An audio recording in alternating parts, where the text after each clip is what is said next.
and I will be happy to provide my insights. Do you have step-by-step video tutorials on how to start a Shopify store? No, so I do not. I don't have Shopify. I do have a lot of tutorials on my YouTube channel. The link is in the bio. You can see a lot of tutorials and videos about like Facebook ads. That's like the topic that's like my topic, Instagram ads, but not like creation of Shopify store. That's not my kind of like main area. And we talked about using, so to drive traffic from Facebook or Instagram, I would not use ads. I would use different Facebook groups. Do make sure the Facebook groups that you join, those groups are relevant to your niche. So if I have a cooking channel, let's say if I have a channel about vegan food recipes, then the groups that you want to join on Facebook, those groups have to be relevant to that audience. There are a lot of groups on Facebook that are about, hey, come promote your YouTube channel. I would stay away from that. So you want to find Facebook groups that has your target audience, join those groups, and also make sure you watch or read the rules of those groups before you start promoting your channel.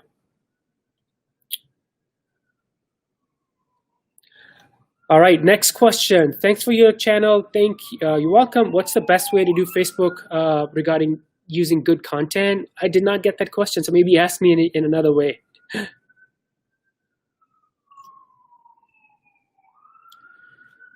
So we talked about, do you recommend teaching a niche stuff, courses on something like app development seems saturated? So yeah, everything, if you think about like online courses, if you go to Udemy or Skillshare and look up like any topic, you're gonna find tons and tons of courses, and there's a lot of content that's out there already, right?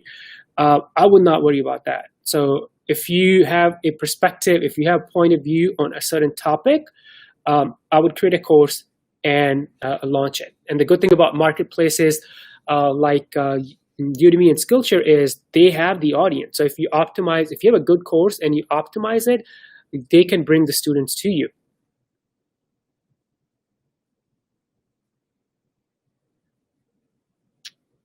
All right, so how many hashtags on Instagram?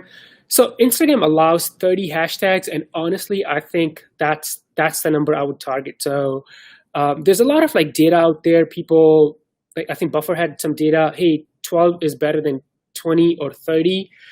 I don't know. I've always used 30, and I've had good success with that. So, but that's something you can also test, right? So on next 5 posts, use 30 hashtags, and then the 5 after that, use 12 or 20, and then see which one, look at your data and see what gets you the best results. So you can do like that.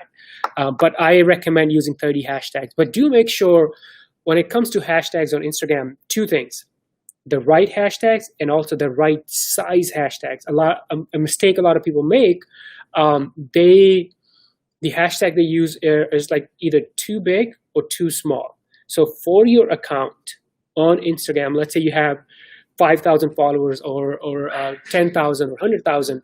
So you have to pick the right size of hashtags for your account. So that's very, very important. But number-wise, 30 is the one I recommend. All right, so next question. How can I find people, business to work for as a marketer? Well, LinkedIn. Right? So we're live on LinkedIn today.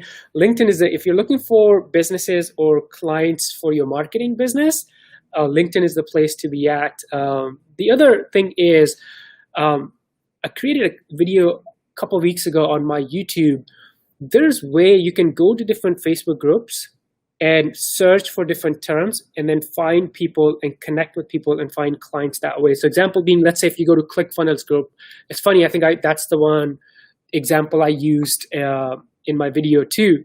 So if you go to ClickFunnels group and let's say you're looking for clients for Facebook ads and you search for Facebook ads, that keyword in that group, you'll find a lot of people who have questions about like Facebook groups. So you can answer those questions, or Facebook ads. You can answer those questions and connect with those people and potentially land those as clients.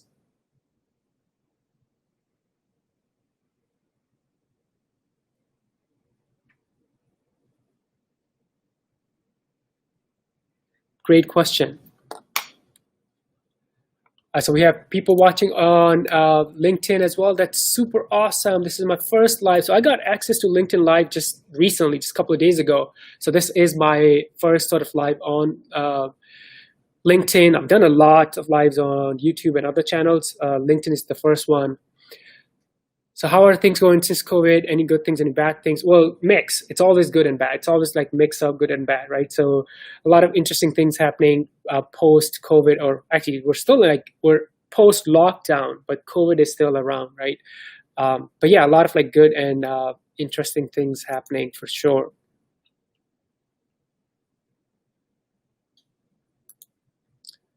Hello, hello. Welcome to the show. And yeah, any questions you guys have, just drop them in the comments. If you're watching on, I believe if you are, there you go. If you're watching on YouTube or LinkedIn, so you'll have the chat box, you can put the questions there.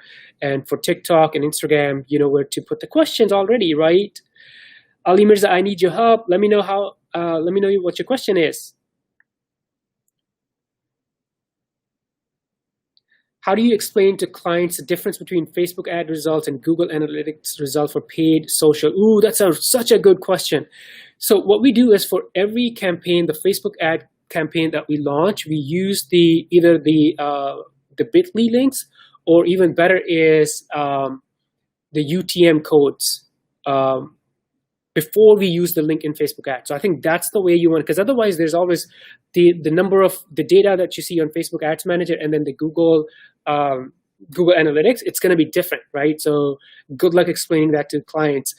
So what I would suggest is before you launch any Facebook ad campaign, especially if you're using links, use the link shortener like bit.ly. There's another one that I really like, Rebrandly, or the UTM codes. That way you know exactly what traffic, what ad set is bringing you traffic or results or leads or sales. So that's how I try to make sure the data makes sense.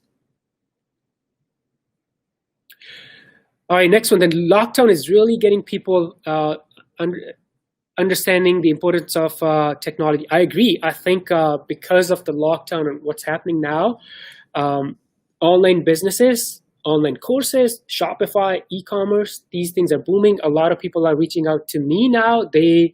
They want to launch online businesses, right? And they realize that, hey, if they haven't built their personal brand in the past, that was a big mistake. So people who have built their personal brand, and I know a lot of people don't like that word, but if you're known in your industry, I think I read that from Mark Schaefer a couple of days ago. If you're known in your industry, that's like a competitive advantage. So people who built their personal brands, they're thriving, they're growing.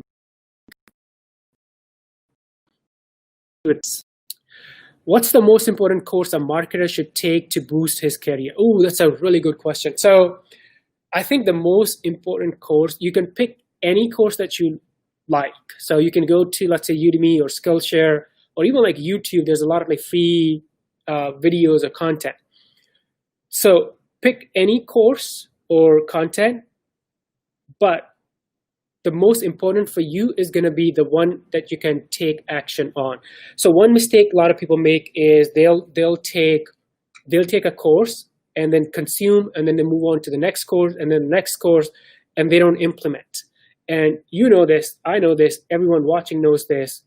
If you don't actually apply it, you're not going to learn, right? So that's what I would say. If you're taking a course, spend 20% of that time learning and then 80% of the time applying it. Certification wise, oh, that's a really good one. I mean, there's some good ones out there. Google has some courses. Facebook Blueprint has some courses. HubSpot, Digital Marketer. I think all of those like four are like well-known brands. So you can pick. A lot of people used to have courses from Hootsuite, because Hootsuite had a certification. But being in the industry and worked with several different clients and people, I don't remember anyone like asking for like a certification. So you can pick anyone from those four that I just talked about and take their courses and certification. But I think it's going to come down to in digital marketing, you got to be able to show that you know your stuff. So for example, if I'm talking to someone, a potential client, and saying, hey, uh, I know Instagram marketing or I know Instagram ads, but if I have nothing to show for it, then it's not going to work. It doesn't matter how many certifications I have. So yeah, that's what I would say. Do pick any from those brands, but do make sure you either apply. And here's another thing: a lot of time people do not want to sort of like quote unquote build their personal brand. So they want to learn about Instagram, but they don't necessarily want to do it for themselves. That's fine, but you can do it for like clients. You can do it for like your hobby accounts. Like you can do it. You don't have to just focus on you if you don't want to build your personal brand. But I think the biggest kind of certification in digital marketing is you being able to show the results, or you being able to show that you know your stuff. That's what people trust more than any like degree or certification.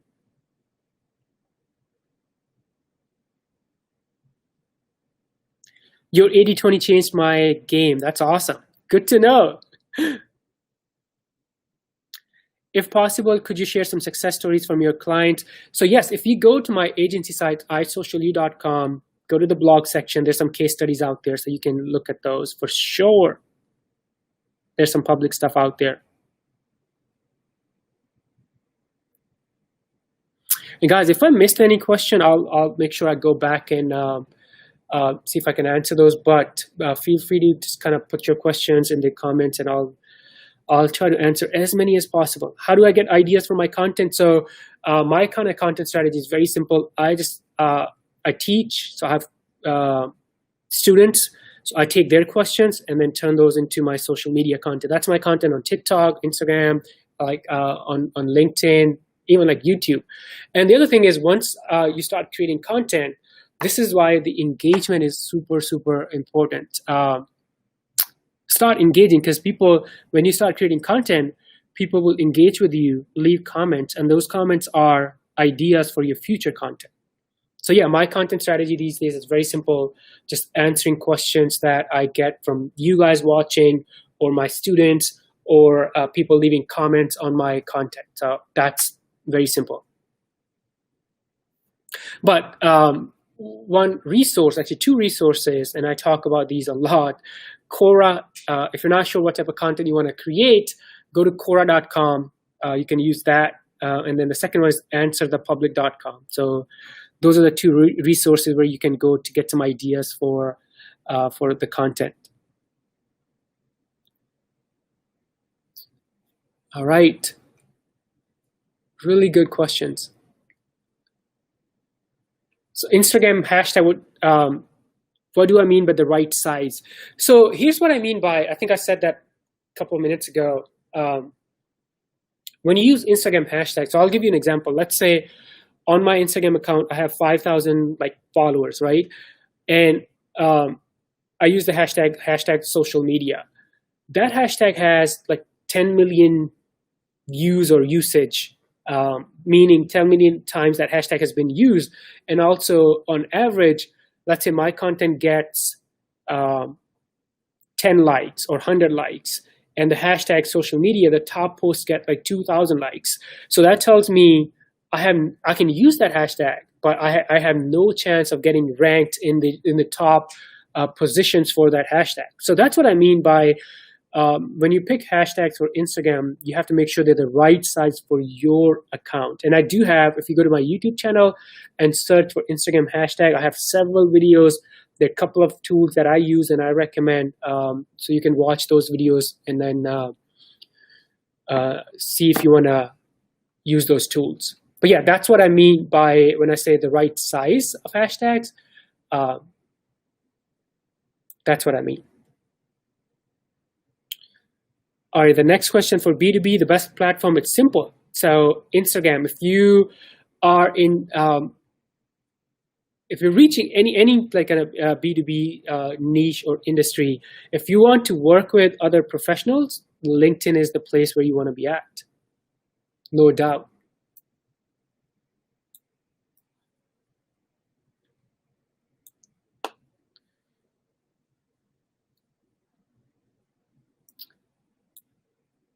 All right, so next question is, so let me move my window so we can see everything. So for promotion, to promote a local brand such as a coffee shop on Instagram, what type of promotion do you recommend to use? So for local businesses, I say show people your product and then a good offer. So those three things.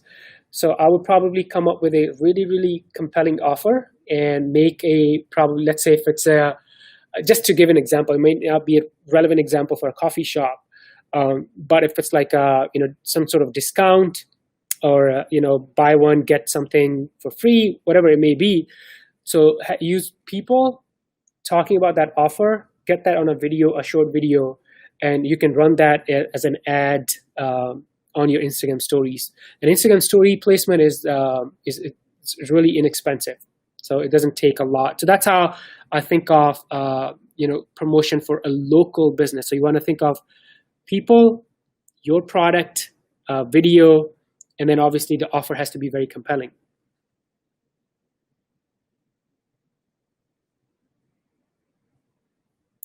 One other thing is, so something I learned from one of our clients, local business, do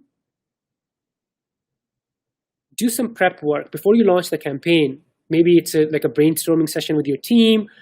Bring everyone in a room and ask yourself what's unique about your business, or why do people come to your shop? Is it for the coffee? Is it for the experience?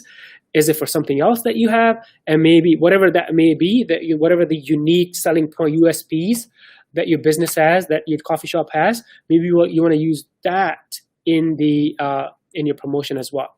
But video, short video, 15 seconds, Instagram story ads, I think that's what I would do.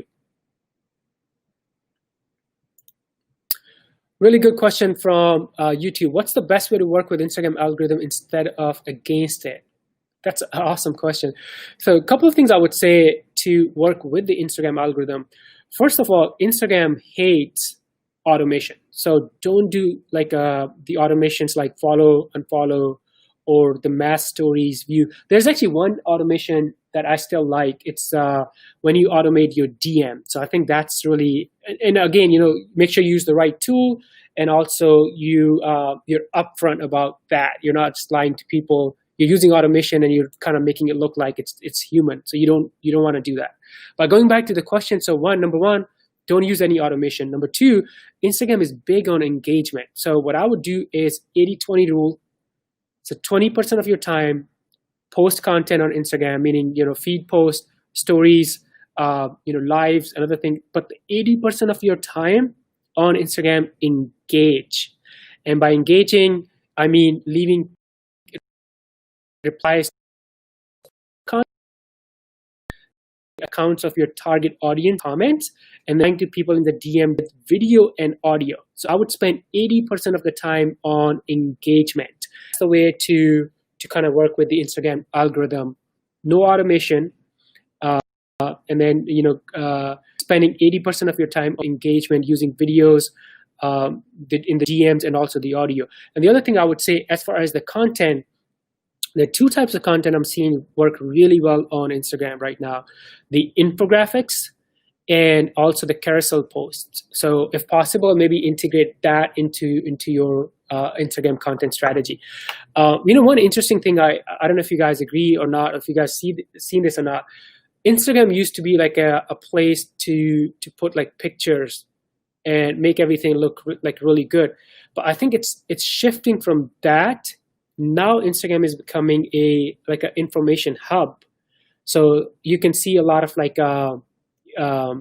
accounts for infographics, information about the health, about the fitness, about the marketing.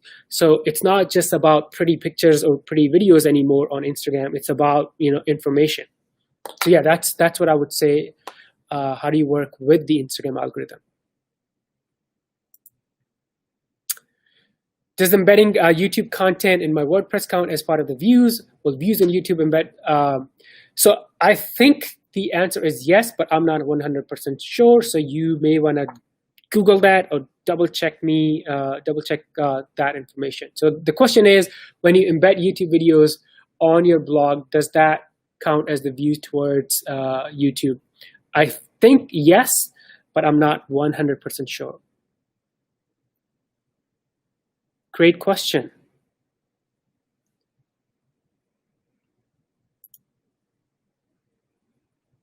By the way, how is my audio? I know sometime in the past when I've done live, my audio has acted up.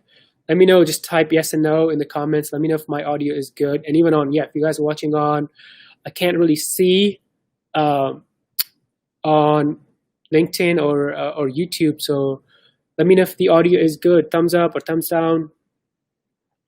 If it's bad, next time I'll try to use the USB mic. It's fine. Thank you. That's awesome. So what tool am I using for live stream? So interesting. Right now, so on TikTok, I'm using one of my phones. On Instagram, another phone. And then for YouTube and LinkedIn, I'm using a tool called Restream.io. This is the first time I'm using Restream. In the past, I've used StreamYard. That's a really good tool. Restream, this is my first time using it. I like it so far. So I might continue using Restream more and more.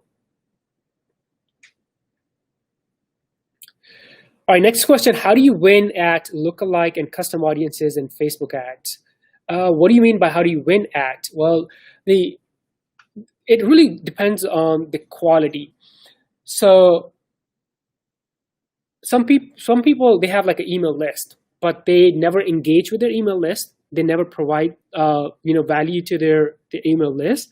So when we use that email list and create like custom audience or even like lookalike audience, we fail. Why? Because we haven't really done a good job of maintaining a good relationship with that email list. So, to answer your question, how do you win? You have to make sure the custom audience or lookalike audience, the source that you're using, it's not like a random source. And it's not, that's why a lot of time people buy email lists and they try to use that and then it doesn't work and they think, oh, Facebook ads doesn't work.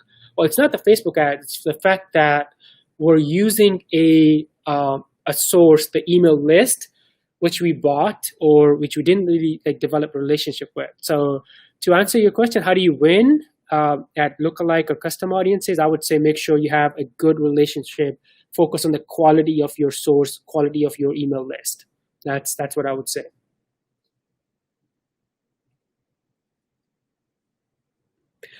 So can you use, for a small business, can you still use custom audiences or lookalike audiences? Well, here's the thing. To be able to use custom audience, you have to have a couple of things, right? You either have to have an email list of decent size, or you can, if you have website traffic, you can build a custom audience of people who go into your website. So that's the other option.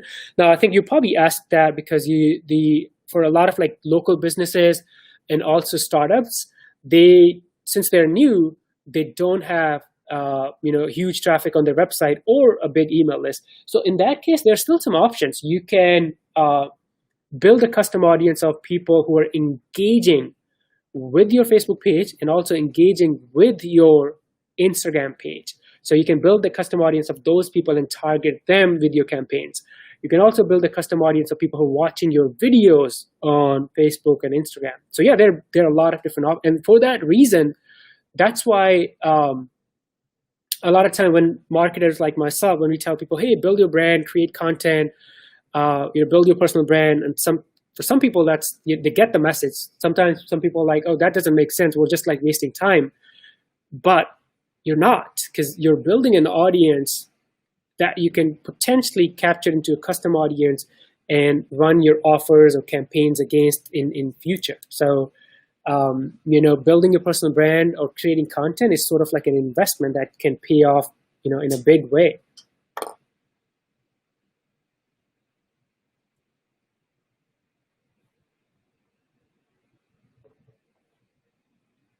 That was a really, really good question. So what do I like more between Instagram and TikTok? Ooh, that's a good question. So I think today, like these days, I probably would say TikTok a little bit more than Instagram. But I think they're like very different platforms. TikTok, a very different platform than Instagram.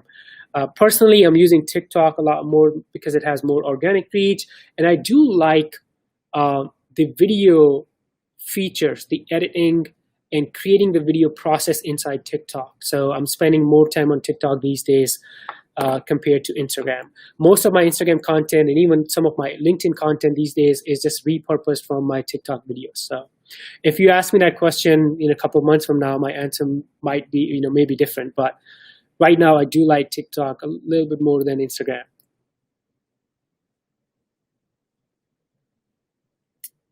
All right, let's see.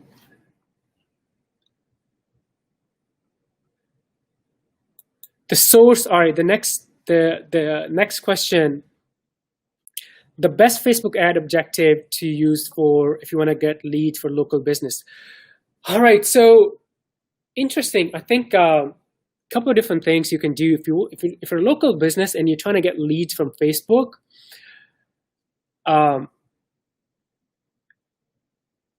One mistake I want to first talk about the mistake that I have seen a lot of people make on Facebook ads.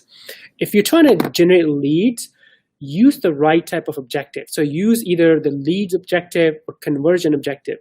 What happens is sometimes they're looking for leads from Facebook ads, but they use video views or like traffic objective. Now, what happens is when we use video views objective with Facebook ads, Facebook is going to show our content, our video to people who are likely to watch our video. So we may get a lot of video views, but we may not get the leads or the conversion that we're looking for, or that was the real goal.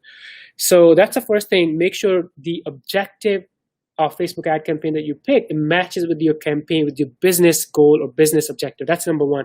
Number two, I do feel if you're looking for a local business, if you're trying to generate leads from Facebook, either use the leads objective and you can use the form, build the form inside Facebook ad campaign, or use an external site, or use number two, the conversion objective, and then drive people with the Facebook pixel, drive people and build like custom audiences, and then drive people to your offer pages and capture the leads.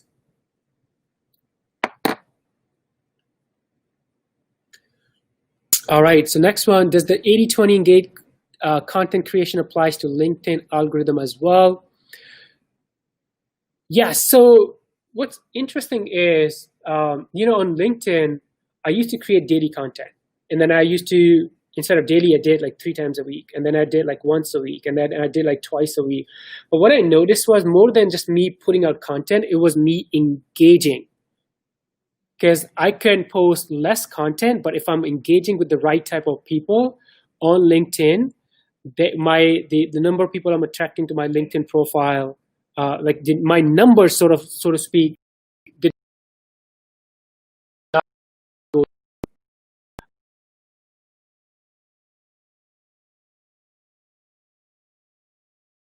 creating content and 80% of the time engaging. Here, and the reason is this. When we just post and create content, that's great, but we're not necessarily building a relationship with other people. When we engage, meaning replying to our own comments and going to the right type of people and replying to their comments, or asking genuine or good questions, that kind of like tells them, hey, it's not about me pushing out my content and sharing my opinions. I actually care about them, their question, answering their questions.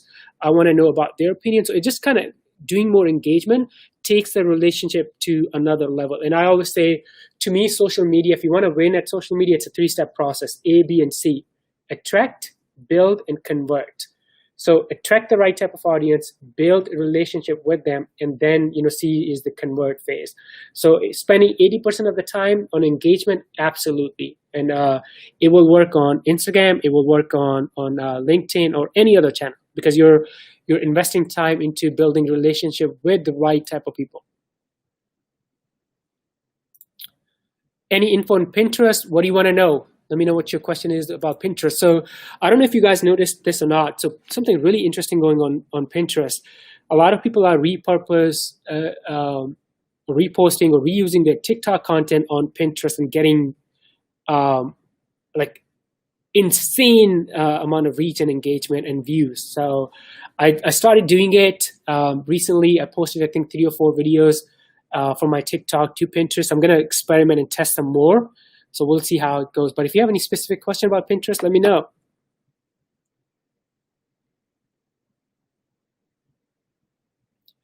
This page is underrated. Thank you. Thank you for your kind comments. I believe it's a bit difficult to grow on Instagram. Yes, so I would agree with that. And here's what I would say. I think you can still grow on Instagram for sure, but the growth on Instagram now is different. What you need to do now is different in 2020 compared to what you needed to do in 2015, 2016, or even like 2018. So the algorithm has changed. So what happens is a lot of time people still try to do the same things, but they don't see the results, and they're like, it's really difficult. So yeah, I think I would say the growth strategy on Instagram, it needs to be very different now compared to like 2-3 years ago. And that's why I said a couple of minutes ago, I would focus insane amount of time, 80% of my time, engaging with people on my Instagram. One of the things I started doing is I encourage people to leave comments or send me DMs on Instagram, DM me on Instagram, and then I reply to those using audio or video messages. So yeah, I think growth on Instagram has changed. The way you can grow on Instagram has changed big time. Is it worth to buy swipe up story promotion from famous Instagram accounts to promote YouTube channel? Ooh, good question. And I would say no. If you are trying to drive traffic to your YouTube channel, what I would say the strategy that I would use is, before you create YouTube content, make sure you do the keyword research, right? So pick the right type of keyword. So you're talking about a topic that people already want to know about, right? And then properly optimize your video. And number 3, as far as promoting your YouTube channel, I would focus on finding Facebook groups, and then the right type of groups that has your audience, and then finding a way to promote your YouTube channel in that Facebook group. So that's how I would do, because the swipe up promotions on famous Instagram accounts, there's a lot of things that you have to check. Is that do they have the right audience that you want to attract? Number 2, is their audience really engaged? Number 3, are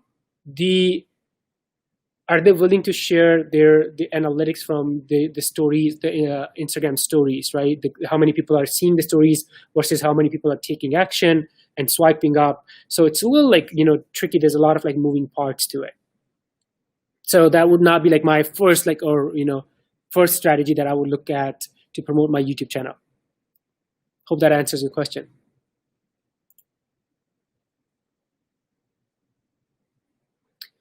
Thanks, good to know. I thought we need to show every year. What do you mean?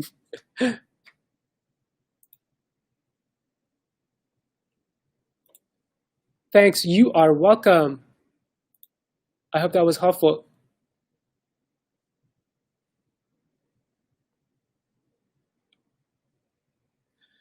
What do I think of? So next question, what do I think of influencer marketing? I think it's great. You do have to make sure you pick the right influencer, and then they have the engagement, the right audience, they have the right engagement, and then also they think about your goals, and also how are you going to measure those. So if you're trying to drive signups for your app, do you have a way of tracking everything? Because one of the issues a lot of people run into that I talk to is they spend money on Instagram or influencer marketing, and then they're like, hey, we spent all this money, but we can't track it. So the solution is, before you do your influencer marketing campaign, step back and make sure you have the right tracking analytics, pixels, Google Analytics, stuff like that installed, so you can track everything. But yeah, I do think influencer marketing is only going to get more bigger. Because why? Because here's why. Because social media as a whole, there's TikTok now, and Instagram is bringing Reels. So social media is growing, and more people are creating content. More and more people are, quote unquote, uh, becoming influencers in their niche. So what's going to happen now is brands and companies, they want to work with these people. They want to reach out to these people and find a way to do it. So I think influencer marketing as a marketing tactic is definitely going to grow. And one thing I would do is, before you do your influencer marketing campaign, make sure you know how to track the results of your campaign. Could you add your LinkedIn video to your YouTube? Yeah, absolutely. Definitely. I think I'm a big fan of, do you mean, so if you meant that if I'm going to post this video that I'm doing right now from LinkedIn to YouTube, so I'm actually live on both. So this live is both on YouTube and LinkedIn, so it's going to be there. Or if you meant, if you're talking more about the repurpose content, that, is it a good idea to repurpose your LinkedIn video to YouTube? Absolutely. I personally am a big fan of reusing and repurposing content. One thing I would suggest, though, is add context to it. So what do I mean by that? So I share a lot of videos from my TikTok. If you scroll down on my LinkedIn profile, you'll see a lot of videos are reposts from my TikTok. But I always add like a paragraph of text on the top. I always add context to it. So if you repurpose content from one platform to the other platform, add some context, make it native to that platform. But as an idea, I love the idea of reusing and repurposing content from any platform, from LinkedIn video to YouTube.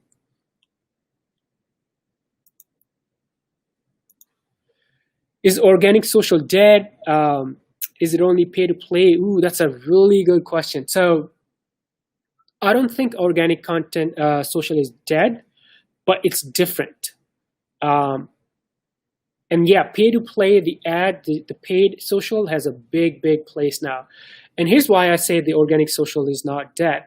There's still people. So for example, TikTok has a lot of organic reach.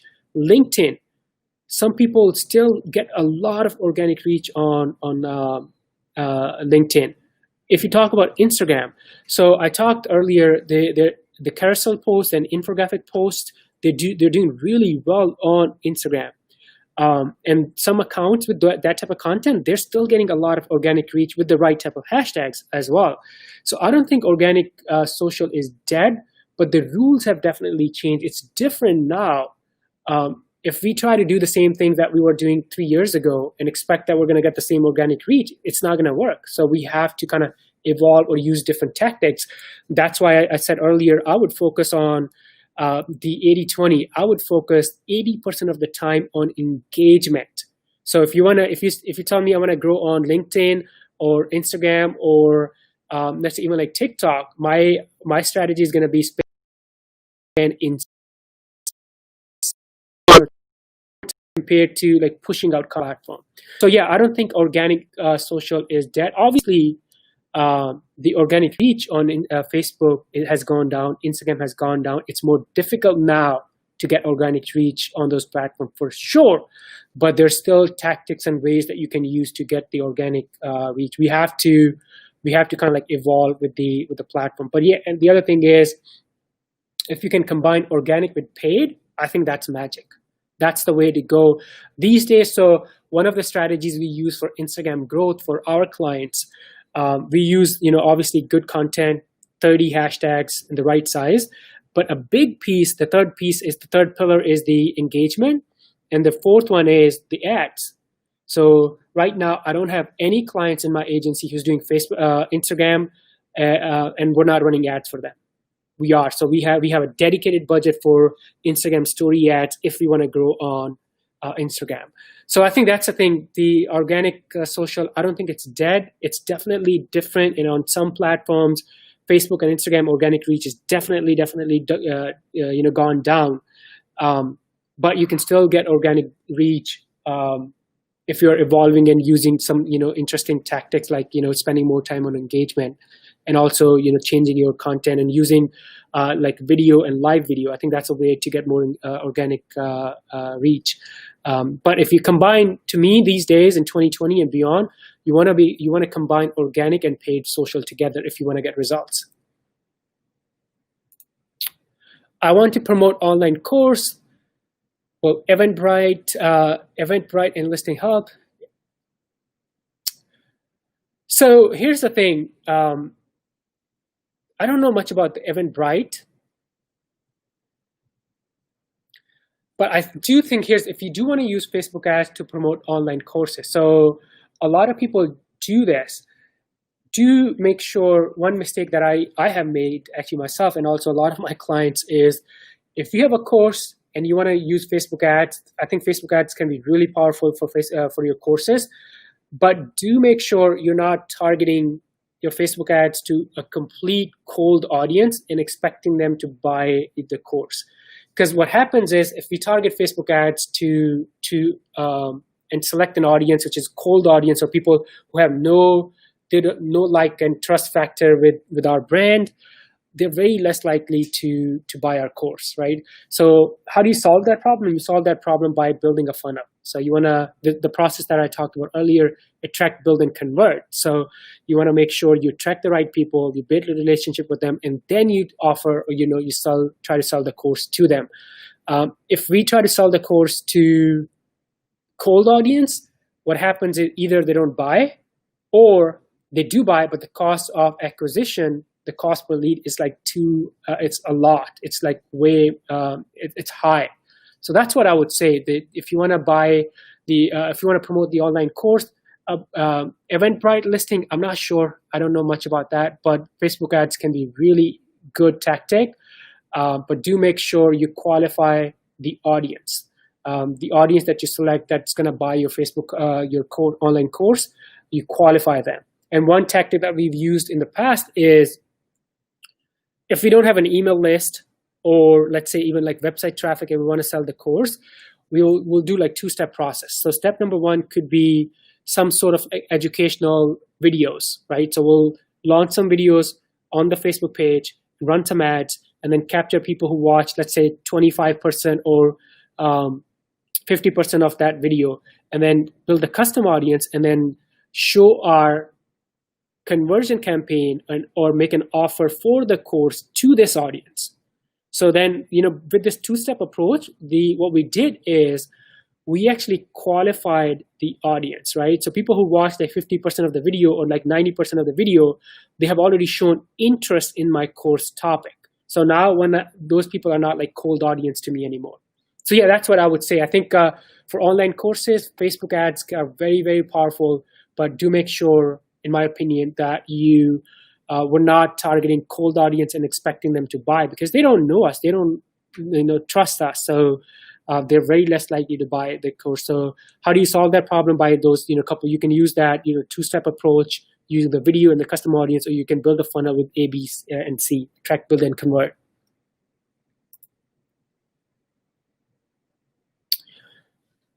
Great question. My real estate clients are really hurting right now. Do you have a suggestion on how to help them? So, you know what, I've been saying this to not just people in real estate or like any other market too. Start building your brand. Start educating people. Start creating content. Start building your personal brand.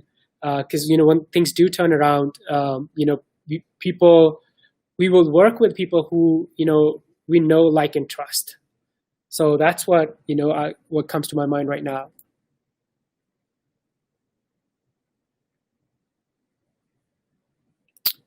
Next question: becoming a local guide for reviewing places on Google Maps. Any reward for that? I have no idea. That seems like a really good question, but unfortunately, that's I don't know.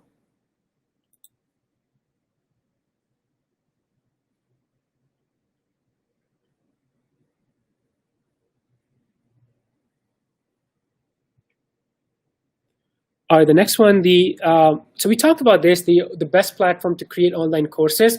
So here's what I say.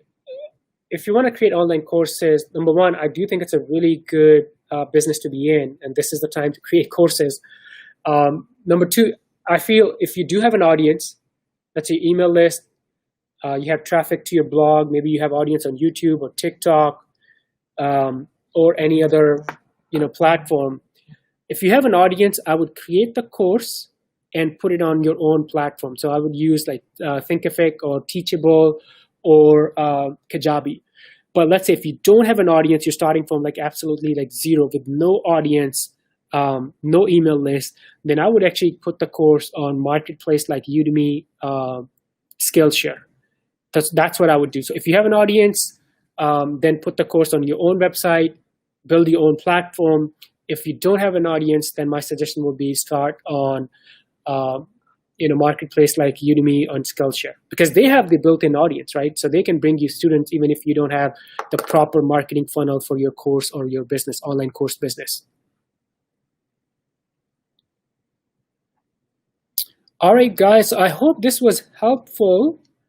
We had some really, really good questions. And yeah, my goal is going to be, and I'll try to do this daily. So I think in the beginning of the lockdown, back in March, I was doing daily lives on TikTok and Instagram and also like YouTube. And then I got busy and I wasn't able to do it. And now I have access to LinkedIn Live. So I might do LinkedIn Live. But yeah, let me know if this was helpful in the comments, yes and no. And I'll try to do daily lives and hop on and answer questions and give you guys some insights about social media, different strategies, tactics that you guys can use to build your personal brands or your business.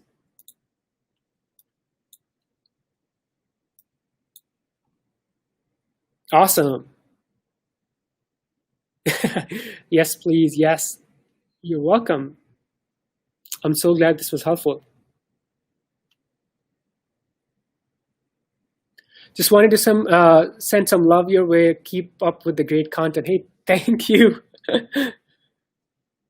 Thank you. And it's all you guys. Your the questions that you guys have, and obviously the ones I can answer, I'll try to give you guys some sort of context and also the next steps. And also, if I've done something, then I'll let you know what how to do it. If not, I'll tell you like this is how I would do it. Would you recommend TikTok? Yes. So here's the one thing. A lot of people still kind of like think that TikTok is just for teens and pranks and dances. No, I don't think so. I think the platform has matured. There's a lot of people like me. My content on TikTok is not pranks or music or dances. It's educational content, and I know a lot of people. Actually, I've made some videos on my YouTube about TikTok and how can you build a brand on TikTok without like dancing or without even like showing your face in some cases. So I think you can definitely use TikTok as a platform to educate, whether you are in marketing or real estate or stock. My friend Jim, his channel Dallas Trading Floor, he uses TikTok to educate people about his stock investing and trading strategies, and he has built a good following. And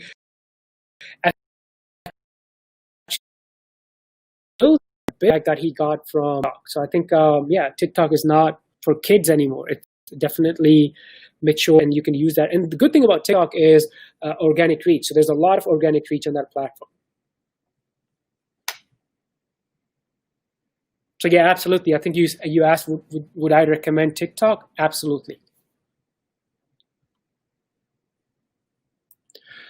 All right, guys, thank you so much for tuning in today. We will be back with another live tomorrow. So stay safe on LinkedIn and YouTube as well, and TikTok and Instagram. Awesome questions. We will do another live tomorrow. So till then, be safe.